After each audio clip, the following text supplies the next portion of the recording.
Okay. Let's turn desktop audio down a little bit. Alright. We'll see how this goes, I guess. Let me get the freaking script up here on my phone. I've been putting off making this video for a long time because there's so much stuff I want to talk about and I don't really know how to compress it into a set of ideas or concepts. So let me start like this. I turned 21 pretty soon and I've yet to have a romantic relationship that lasted over 2 months. Sometimes when I'm alone at night, this really bothers me. It's also caused me to question my own self-worth at times. If I'm not able to hold a stable relationship with another person for that long, what does that say about me and my personality? And if we're going down that path, what does it say about my physical attractiveness? This is kind of when I had to tell myself to slow down and really think about things. Like I'm thinking about what power-ups to get here. Okay. Dating is really weird for my generation. I recommend watching this video by Suburban Will to hear some really great commentary on the state of relationships with Gen Z. People normally only post the very extremes online, the highest highs and the lowest lows of relationships. You might lie awake at night, staring at Instagram or TikTok, wondering how that hot couple could be so perfect and loving all the time. I'm also convinced that half my generation assumes they're gonna get cheated on, purely from what they've seen online. And to be fair, I think cheating seems more common now that we're talking about it more. Dude, okay, I actually need to just play regular nubbies, low-key. Yeah, there we go. Alright, cool. But I still think that makes up an unfair proportion of the media that I and other people consume daily, and enforces the gender war that you see on all these platforms. I'm not going to talk about the gender war in particular too much, because here's another video by Suburban Will that pretty much sums up my thoughts exactly. This dude is pretty much my favorite YouTuber if you haven't noticed yet. Let's kick off my own thoughts with a little bit from my past here. Here's me as a child. This little guy thought he was going to grow up and just marry another Christian person that looked exactly like him directly out of college. I certainly wasn't a dumb kid, but I had a very undiverse outlook on the world, and I don't really blame myself for that. I went to private school for my K-12 education, and I didn't get to see much of the larger world until I moved to a bigger city when I was around 2nd grade. Still, being in private school affected the amount of different kinds of people I would meet, and enforced my narrow ideas of how the world worked until I got to college. Now, college was a big shocker for me, just like it is for most people. I was no longer surrounded by mostly right-leaning white kids with rich parents. And this is not saying I was right-leaning or rich. I was just part of the regular world now. And boy was I not ready for it. I hate to say it, but until around a year ago, I was still a pretty rude and unaccepting person. It took my roommate asking me about my word choice when I was playing games with friends for me to realize that I was kind of a terrible person. Which one of these pick? Okay, and then we sell this guy, right? Yeah, we just sell his. How do we? Yeah, there we go. I had a few days of self-reflection after this, and I thought a lot about my life in general. I'm happy to say I feel that I've changed as a person since then. I don't think revealing your political agenda towards your audience is always great, because most creators don't know what they're talking about politically.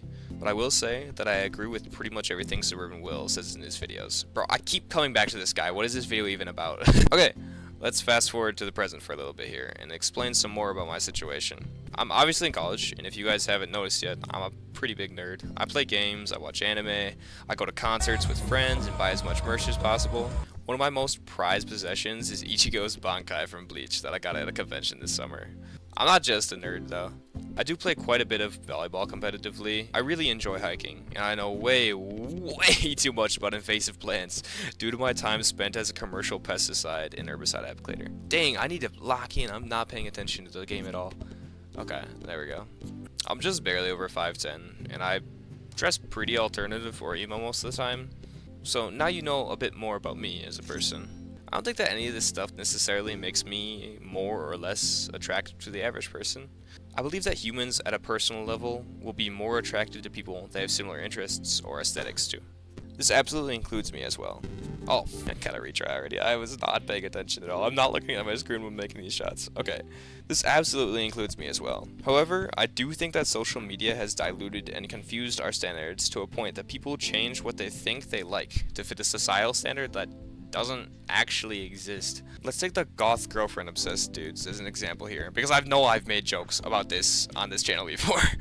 Look guys, I know I can't change your mind on this, but do you think that you're the type of person these ladies are looking for? If I've learned anything from being an alternative slash emo person, the answer is almost always no. Holy crap, we got the freaking... Okay, this is awesome. Sweet. I don't think I've ever seen that one before. That's a cool item. Where was I in the script? Okay. I don't want to bring this up because I think people should only be dating each other if they're from the same culture or aesthetic. Quite the opposite, actually. I think we should have other people's opinions and thoughts in mind when we interact with them, whether that be platonically or romantically. Open-mindedness should be a green flag for everybody, and I think it's really important to getting genuinely close to someone in any situation. Swag alert, let's go, okay. Alright, let's move to the future here for a little bit. My idea of the world has changed so much since I was little. I think this is a really healthy thing, and if you don't think your idea of the world has changed much since you were little, you were either a genius or you've got some more thinking to do. For example, one thing that's changed for me since then was the amount of kids I'd want in the future. It used to be around 2 to 3, but now I'd actually say I'd prefer not to have kids. And this is a really tough world to be born into right now, and that's kind of all I want to say about that. But more importantly, I think the amount of kids I have eventually should be determined by my partner, if I do have one at that point. Sometimes I get a little nervous when I think about the possibility of being single until I die.